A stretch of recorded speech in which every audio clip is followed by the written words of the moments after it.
يؤمن أحدكم حتى يكون هواه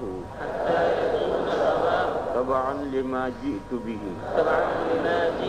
قال رسول الله صلى الله عليه وسلم لا يؤمن أحدكم حتى أكون أحب إليه من والده وولده والناس أجمعين لا يؤمن أحدكم حتى أكون أحب إليه من والده وولده والناس أجمعين لا يؤمن أحدكم حتى أكون أحب إليه من والده وولده والناس أجمعين حتى أكون حتیٰ کے بعد ان کو سیدھا رہتا ہے، اس نے فعل مضارع کو نصب دیا. احب یہ احبا اکونوں کی خبر ہے. کانا کی خبر منصوب ہوتی ہے، اس کا اسم مرفوع ہوتا ہے. یہ قاعدے بھی ان لفظوں کو یاد کرنے کے ساتھ یہ قاعدے بھی ذہن میں رہیں تو اس سے بہت جگہ مدد ملے آگے. اور دو ہی ہیں اوپر نیچے، من والدہ وولدہ، اس میں یہ آدمی رہتا ہے. دو ہی ہیں آدمی کے لیے، اوپر ایک نیچے، من والدہ وولدہ، باقی والناس اجمعین. اور یہ بات میں پہلے بتا چکا ہوں کہ اس حدیث شریف میں ذکر ہے محبت عقلی کا. ہمیں اپنی بیوی سے، اپنی اولاد سے، اپنے خاندان سے، اپنے ماں باپ سے دو محبتیں، فطری اور عقلی. عقلی محبت بھی ان سے ہے اور فطری محبت بھی ان سے ہے. اور جو غائب ہیں جیسے اللہ، اللہ کے رسول، قرآن، دین اسلام، وہاں طبعی محبت کا کوئی سوال ہی نہیں، وہ عقلی ہے. بہت اہم نقطہ ہے سمجھنے کا. یہ جو ہم اپنا نفس ہے، ہماری اولاد ہے، بیوی ہے، بچے ہیں، خاندان، ان کے ساتھ دو محبتیں ہیں، عقلی اور طبعی. اور حضور اور قرآن اور دین اور اللہ کے ساتھ طبعی محبت کا تو کوئی سوال ہی نہیں ہے، وہ عقلی محبت. یہ عقلی محبت کو جب موازنہ کر کے دیکھا جائے تو اللہ کے رسول کی محبت اپنے نفس کی عقلی محبت سے زیادہ ہونی چاہیے. اولاد کی، ماں باپ کی، تمام لوگوں کی ساتھ جو عقلی محبت ہے اس سے وہ زیادہ ہونی چاہیے تو ہی مومن ہے، ورنہ کھوٹا سکہ. رہی طبعی محبت سے کوئی بحث نہیں. طبعی محبت کیونکہ ان کے ساتھ طبعی ہے اور ادھر تو طبعی ہے ہی نہیں، لہذا اس کا مقابلہ کرنے کی کوئی ضرورت ہی نہیں. جو مومن ہے، جس دن آنچ آئے گی دین پر، قرآن پر، اللہ پر، اللہ کے رسول پر، تو آدمی اپنی جان قربان کر دیتا ہے. کیوں قربان کر دیتا ہے؟ وہ عقلی محبت زیادہ ہے. تو یہ طالب علموں کا ایک اشکال، اس کا جواب دیا میں نے. وہ اشکال ان کو ہوتا ہے یہ فرق نہ کرنے سے کہ ہماری اپنے اولاد کے ساتھ، اپنی ذات کے ساتھ دو محبتیں، ایک عقلی اور طبعی، اور وہاں صرف عقلی ہے، وہاں طبعی ہے ہی نہیں. لہذا عقلی کا مقابلہ کرنا ہے. اگر یہ عقلی محبت اللہ کے رسول کے ساتھ اپنے نفس سے، اپنی اولاد سے زیادہ نہیں ہے تو مومن نہیں، یہ کھوٹا سکہ ہے. لا الہ الا اللہ. حدیث شریف بیان کر رہا تھا میں، لا یؤمن استغفر لا تقبل صلاۃ بغیر طہور. تو کے پیش کے ساتھ مصدر ہے، اور عربی میں مصدر اور حاصل مصدر میں کوئی فرق نہیں ہوتا. فارسی میں دونوں میں فرق ہوتا ہے، دونوں کی بناوٹی الگ ہوتی ہے، اور وہی فارسی کا اردو میں آتا ہے. بیدن دیکھنا یہ مصدر ہے، اور بینش یہ حاصل مصدر ہے اس کا. لیکن عربی میں ایسا کچھ نہیں، وہ ایک ہی جو مصدر ہے وہی مصدر بھی، وہی حاصل مصدر بھی ہے، کہاں استعمال ہوا ہے اس کے اعتبار سے آپ کو خود فیصلہ کرنا ہے کہ یہاں مصدر استعمال ہوا ہے یا حاصل مصدر استعمال ہوا ہے۔ جیسا کہ ماضی مضارع میں معروف اور مجہول میں فرق ہے، نصرہ اور نصرہ، لیکن مصدر میں جا کر کوئی فرق نہیں۔ فعل معروف کا مصدر اور فعل مجہول کا مصدر دونوں ایک ہی۔ نصر ینصر نصرن، دیکھو نصرن مصدر آئے، نصر ینصر کا مصدر نصرن آیا، ونصر ینصر نصرن، نصر ینصر کا مصدر بھی نصرن ہے، لیکن ایک مصدر معروف ہے ایک مصدر مجہول ہے۔ نصر ینصر نصرن کے معنی مدد کرنا، اور نصر ینصر نصرن کے معنی ہے مدد کیا جانا۔ جو مجہول کا مصدر ہے اس کے معنی الگ ہے۔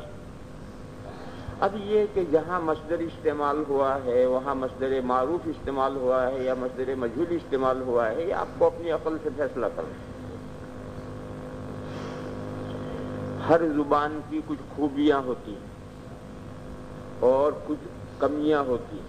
کوئی زبان دنیا میں ایسی نہیں ہے کہ جس میں سب خوبیاں ہی خوبیاں ہوں، کوئی کمی نہ ہو، ایسا نہیں۔ ہر زبان کی کچھ خوبیاں ہوتی ہیں اور ہر زبان میں کچھ کمیاں ہوتی ہیں۔ عربی کی بے شمار خوبیاں ہیں، بے شمار خوبیاں ہیں، مگر عربی میں کچھ کمیاں بھی ہیں۔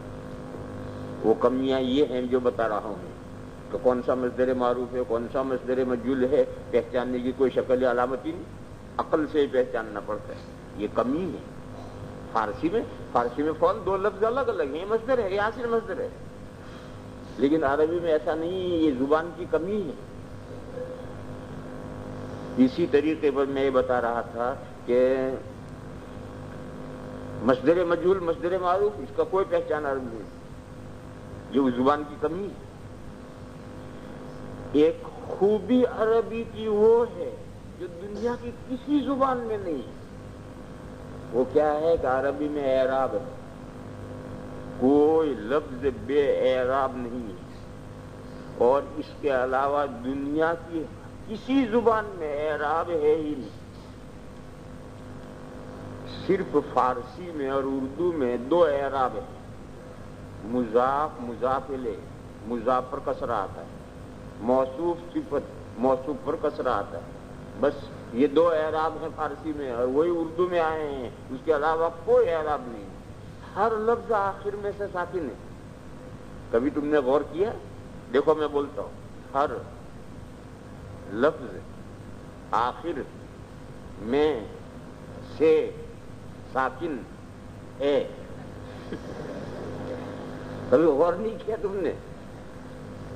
اپنی اردو جو بولتے ہو اس کا ہر لفظ آخر میں سے ساکن ہے، کوئی اعراب ہی نہیں ہے۔ اردو اور فارسی میں فقط دو اعراب ہے، مضاف پر کسرہ آتا ہے اور موصوف پر کسرہ آتا ہے، اس کے علاوہ اعراب نہیں۔ عربی کی یہ خوبی ہے کہ اس کے ہر کلمے کے آخر میں اعراب آتا ہے۔ اعراب کہتے ہیں آخری حالت کو۔ عربی کا کوئی کلمہ ایسا نہیں عربی میں جس کو اس کی آخری حالت میں اعراب نہ آتا، مگر اس میں کمی عربی میں یہ ہے کہ اس لفظ کا کیا اعراب پڑھوں، یہ آگے دیکھو، آگے دیکھ کر فیصلہ کرنا ہے۔ یہ وہ غریب بات ہے، یہاں سے یوں فیصلہ کرنا ہو تو بہت آسان ہے، لیکن فیصلہ یہاں سے یوں کرنا پڑتا ہے۔ لکھا ہوا نون سواد ہے، اسے میں نصرہ پڑھوں یا نصیرہ پڑھوں، آگے دیکھو، فاعل آ رہا نائب فاعل آ رہا ہے، اگر فاعل آ رہا تو نصرہ پڑھو اور نائب فاعل آ رہا تو نصیرہ پڑھو۔ اب اسے پڑھوں یا آگے دیکھوں، یہ ایک مصیبت ہے عربی میں۔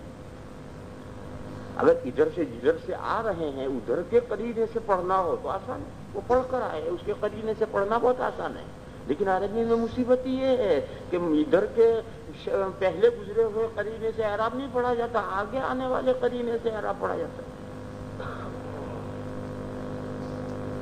اور وہ جو آگے آنے والا قرینہ ہے بعض مرتبہ اتنا باریک ہوتا ہے کہ اول وہلے میں فیصلہ بھی نہیں کر سکتا آدمی۔ کیوں کہ کانا کے بعد کبھی کانا کے بعد اسم کو آنا چاہیے، مگر کبھی خبر مقدم آ جاتی، بہت جگہ خبر مقدم آ جاتی ہے، انا اور انا کے بعد اس کے اسم کو آنا چاہیے، لیکن بہت جگہ خبر مقدم آ جاتی ہے۔ تو اب میں نے انا تو انا تو پڑھ لیا، اب اگلے کو میں اسم پڑھوں یا خبر پڑھوں، اور آگے دیکھو کہ آگے اور کیا آ رہا ہے، پھر دونوں میں سوچو کہ اسم بننے کی صلاحیت کس میں ہے، خبر بننے کی صلاحیت کس میں ہے۔ اتنا سارا سوچتے سوچتے تو کبڑا ہو جائے۔ اسی لیے عربی زبان کے بولنے میں تو غلطی بہت کم کرتے ہیں اہل لسان، ہم لوگ نہیں۔ اہل لسان عربی زبان بولنے میں تو غلطی کم کرتے ہیں، کیونکہ آگے مجھے کیا بولنا ہے دماغ میں پہلے سے ہوتا ہے، لیکن لکھا ہوا جب پڑھنا ہوتا ہے تو بڑا ادیب بھی غلطی کرتا ہے پڑھنے میں۔ بڑا ادیب جو ہے، بڑے سے بڑا ماہر ادیب، وہ بھی غلطی کرتا ہے پڑھنے میں۔ اسی لیے جب سیمیناروں میں مقالے ہوتے ہیں کہ بڑے بڑے جو ادبا ہوتے ہیں وہ اعراب کئی ضروری اعراب لگا کر لاتے ہیں کہ یہ اس کو کریہا پڑھنا ہے یا کوریہا پڑھنا ہے۔ کریہا اور کوریہا کا فیصلہ کرنا بہت مشکل ہے، تو وہ پہلے سے جو مقالہ پڑھ کر کے وہ وہاں اس نے کاف پر پیش لگا لیا، اب طے ہو گیا جسے کوریہا پڑھنا ہے، کاف پر زبر لگا لیا تو طے ہو گیا اسے کریہا پڑھنا ہے۔ ایسا بڑے بڑے ادبا ایسے اعراب لگا کر کے سیمیناروں میں مقالے لے کر آ کر پڑھتے ہیں۔ یہ زبان کی کمیاں ہیں۔ جہاں یہ خوبی ہے کہ اس کے ہر کلمے کے آخر میں اعراب ہے، وہاں یہ کمی ہے اس کے اندر کہ اس اعراب کا فیصلہ کرنا ہوتا ہے آگے دیکھ کر، جس کو ابھی ہم نے نہیں پڑھا، اس کی بنیاد پر فیصلہ کرنا ہے کہ کیا اعراب پڑھیں، معروف پڑھیں، مجہول پڑھیں، اسم پڑھیں، خبر پڑھیں، فاعل پڑھیں، مفعول پڑھیں۔ یہ عربی میں بہت بڑی دشواری ہے۔ تو میں یہ بتا رہا تھا کہ یہ جو حدیث شریف ہے لا تقبل صلاۃ بغیر طہور، یہ حاصل مصدر تو ہے پاکی حاصل کرنا، اور حاصل مصدر ہے پاکی، تو یہ حاصل مصدر ہے، پاکی کے بغیر کوئی نماز قبول نہیں کی جاتی۔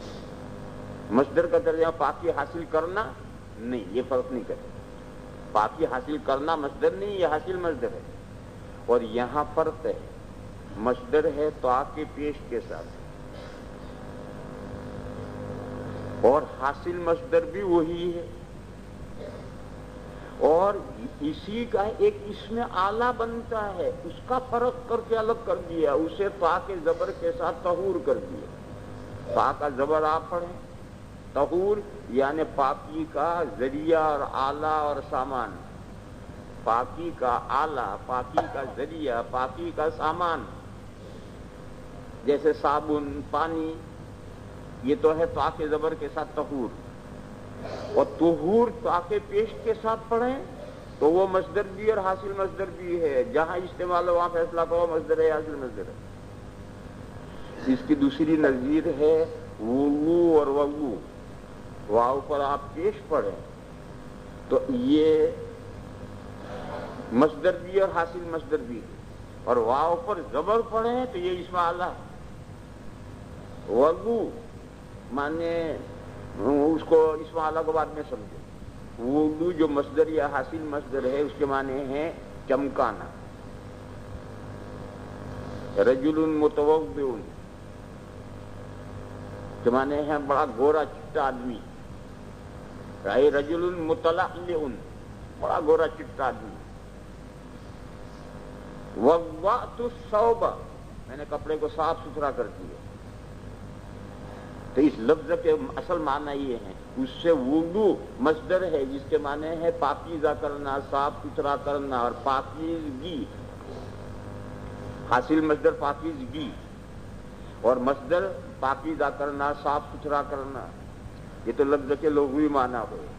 پھر یہ شریعت کی اصطلاح ہے، جیسے نماز کے صلاۃ کے لغوی معنی ہے، پھر شریعت میں وہ اصطلاح ہے، اسی طریقے سے اردو کے لغوی معنی یہ ہیں جو میں نے بتایا، اور پھر شریعت میں اصطلاح ہے جس میں تین اعضاء دھوئے جاتے ہیں، ایک پر مسح کیا جاتا ہے، یہ شریعت کی اصطلاح ہے، لیکن لفظ کے جو اصلی معنی ہے وہ ہے پاکیزہ کرنا، صاف ستھرا کرنا۔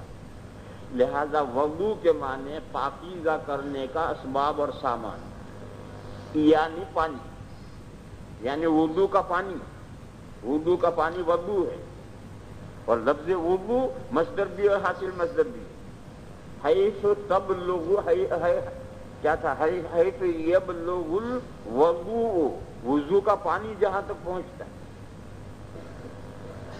تو جیسا وضو اور وضو میں فرق، ایسے بہت لفظ ہیں عربی میں، ایسے بہت لفظ ہیں. جیسے وضو اور وضو میں فرق ہے، ایسے طہور اور طہور میں فرق ہے. یہاں طہور ہے اور حاصل مصدر ہے. پاکی کے بغیر کوئی نماز قبول نہیں کی جاتی. اور یہ بھی میں نے بتلایا تھا کہ قبول کی دو قسمیں ہیں. یہ قبول بمعنی اجزا، یا کہو قبول بمعنی صحت، اور دوسرا ہے قبول بمعنی رضا، بعد سے رضا بمعنی خوشنودی. یہ لفظ دونوں معنی میں مشترک ہے. کہیں یہ معنی آئیں گے، کہیں یہ معنی آئیں گے. جیسے لفظ عین کے 70 معنی ہے. عین کے معنی آنکھ کے بھی ہیں، عین کے معنی چشمے کے بھی ہیں. اب جہاں جس کلام میں لفظ عین آیا ہے وہاں آپ کو فیصلہ کرنا ہے کہ جو لفظ عین کے 70 معنی ہیں ان میں سے یہاں کون سے مراد ہے. اسی طریقے پر آپ کو فیصلہ کرنا ہے. قرائن ہے، قرائن سے فیصلہ کریں گے آپ کہ اس نص میں جو تقبلو یا لا تقبلو آیا ہے یہ قبول کس معنی میں ہے، بمعنی صحت ہے یا بمعنی رضا ہے. میں نے حدیثیں پیش کی تھی جن کے قرینے سے پوری امت نے یہ طے کیا ہے کہ اس حدیث میں لا تقبلو میں جو نفی ہے یہ قبول بمعنی صحت کی،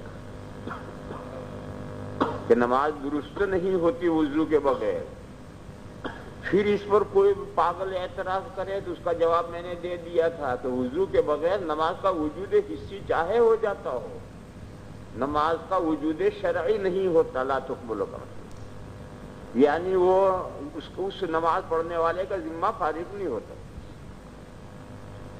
پھر اس کے بعد میں نے یہ سمجھایا تھا کہ صلاۃ جو نکرہ ہے ہمیشہ تنکیر تعظیم کے لیے ہوتی، تعمیم کے لیے. لہذا کوئی نماز، یہ جو تعمیم ہے یہ کہاں تک جائے گی؟ صلاۃ کاملہ کے جتنے افراد ہیں تمام امت متفق ہے کہ صلاۃ کاملہ کے تمام افراد کو یہ تعمیم شامل ہے. فرض ہو اس کے لیے وضو چاہیے، نفل ہو اس کے لیے بھی وضو چاہیے. وضو کے بغیر کوئی صلاۃ کاملہ نہیں ہو سکتی اور اس میں کوئی اختلاف نہیں امت میں. صلاۃ ناقصہ میں نے بتایا تھا، کاملہ اور ناقصہ کا مطلب کہ نماز میں 6 ارکان ہیں. یہ جس نماز میں یہ 6 ارکان جمع ہوں وہ صلاۃ کاملہ ہے. اور اگر ان میں سے کوئی ایک رکن کی کمی ہو جائے وہ صلاۃ ناقصہ ہے. سجدے تلاوت میں فقط سجدہ ہے. صلاۃ جنازہ میں 2 رکن ہیں یا 1 رکن ہے؟ ایک تو ہے قیام، اور دوسرے 2 رکن ہیں. یعنی ائمہ ثلاثہ کے یہاں تکبیر بھی رکن ہے اور تسلیم بھی رکن ہے. حنفیہ کے یہاں یہ 2 چیزیں رکن نہیں ہیں. یہ مسئلہ آگے آ رہا ہے. تکبیر تو بارڈر پر ہے، اس لیے اختلاف ہے کہ یہ تکبیر شرائط میں سے ہے یا ارکان میں سے. اور تسلیم یعنی السلام علیکم کے ذریعے سے نماز سے نکلنے واجب ہے، رکن نہیں ہے. تو حنفیہ کے یہاں قیام 1 رکن ہے صلاۃ جنازہ. دوسرے حضرات کہیں گے 3 رکن ہیں صلاۃ جنازہ. بہرحال 6 نہیں ہے، اور جب 6 نہیں ہے تو یہ صلاۃ ناقصہ ہو. اور نصوص میں اور عرف عام میں نماز جنازہ پر صلاۃ کا اطلاق کیا گیا ہے. بہت حدیثیں آئیں گی نماز جنازے کو صلاۃ کہا گیا ہے. اور عرف عام میں بھی جنازے کی نماز کہتے ہیں. معلوم ہوا کہ اگر 6 کے 6 ارکان نہ ہوں، بعض ارکان ہوں، ایک بھی رکن ہو تو وہاں بھی صلاۃ کا اطلاق نصوص میں ہے. لہذا یہ تنکیر عام ہو کر یہاں تک جائے گی. لہذا کوئی نماز جنازہ بھی کوئی نہیں. نماز جنازہ ایک ہی ہوتی ہے. نماز جنازہ بھی وضو کے بغیر نہیں ہو سکتی، اس میں بھی اتفاق ہے. لیکن جب سجدے تلاوت کا نمبر آیا تو امام بخاری علیہ الرحمہ ناراض ہو گئے، یار ہم تمہارے ساتھ کب تک چلیں، تم تو قبر میں لے جا کر پہنچاؤ گے، نماز جنازہ تک تو لے گئے، اب سجدے تلاوت میں بھی لے جا رہے ہیں۔ انہوں نے کہا میں نہیں آتا تمہارے ساتھ، وہ ناراض ہو گئے۔ اور ان کی رائے یہ ہے کہ سجدے تلاوت بے وضو جائز ہے،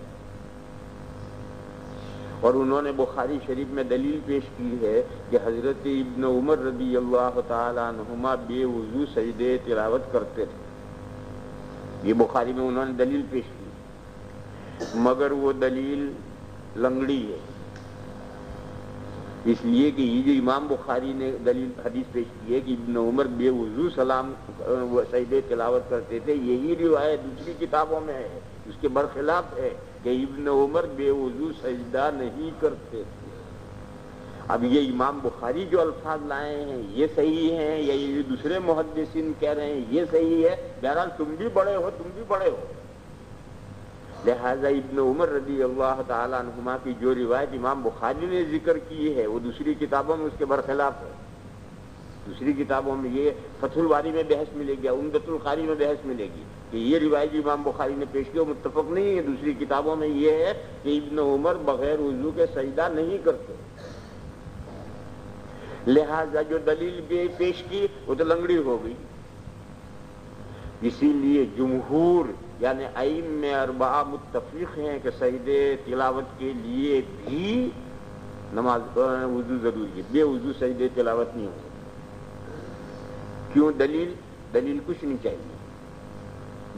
نہیں چاہیے، یہ تو قیاساً علی صلاۃ الجنازہ،